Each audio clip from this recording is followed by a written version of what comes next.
আসসালামু আলাইকুম দর্শক, দেখুন আমরা যশোর জেলা অবস্থান করছি। এটি হচ্ছে যশোর জেলার প্রাণকেন্দ্র যশোর মেডিকেল কলেজ হসপিটালের সামনে।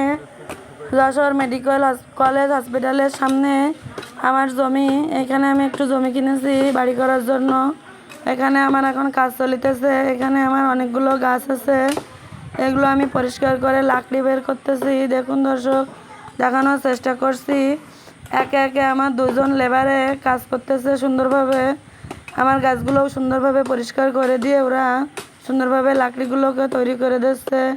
এই লাকড়ি দিয়ে আমরা কোরবানির জন্য মাংস রান্না করব, এই জন্য আমরা আগে থেকে প্রস্তুত হচ্ছি।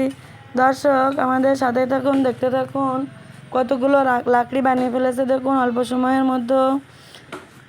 এই জায়গাটি কিন্তু যশোর মেডিকেল কলেজ হসপিটালের সামনে, কলেজ গেটের একবারে সোজাসুজি জায়গায়। দেখুন অনেক বড় বড় লকও ইতিমধ্যেই লেবাররা কেটে ফেলেছে। আমার এখানে বলো অনেকগুলো গাছ আছে। আমি যখন বাড়ি করব গাছগুলো সবই মেরে দিয়ে করব, কিন্তু আগে থেকে হালকা করে একটু জায়গাটাকে পরিষ্কার করে রাখতেছি। দর্শক, দেখতে থাকুন এবং আমাদের সাথে থাকুন। এই জায়গাটি কিন্তু অনেক সুন্দর এবং মনোরম, দেখতে অনেকটাই সুন্দর দেখাচ্ছে। দেখুন পরিবেশটা কত না সুন্দর, অনেক বড় বড় কিন্তু গাছ এখানে।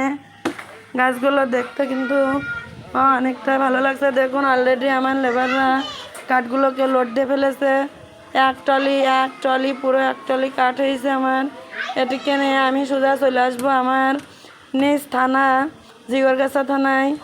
আমি জিগরগাছা থানার বাসিন্দা, আমার বাড়ি জিগরগাছা থানায়। এই কাঠগুলো লোড দেওয়া ইতিমধ্যে হয়ে গেছে। দেখুন একবারে জায়গা প্রায় পরিষ্কার। আমাদের গাড়ি নিয়ে আমরা কিছুক্ষণের মধ্যেই রওনা হব। দর্শক দেখুন, ওরা লেবাররা কিন্তু আমার জন্য অনেকটাই কষ্ট করতেছে। এটি কিন্তু একবারে যশোরের প্রাণকেন্দ্র যশোর মেডিকেল কলেজ গেটে, মেডিকেল কলেজ মেন গেটে এটা অবস্থিত। এই জায়গাটা কিন্তু অনেক সুন্দর। এখানে বাড়ি করলে মনে হয় অনেকটাই সুন্দর ও মনোরম হবে।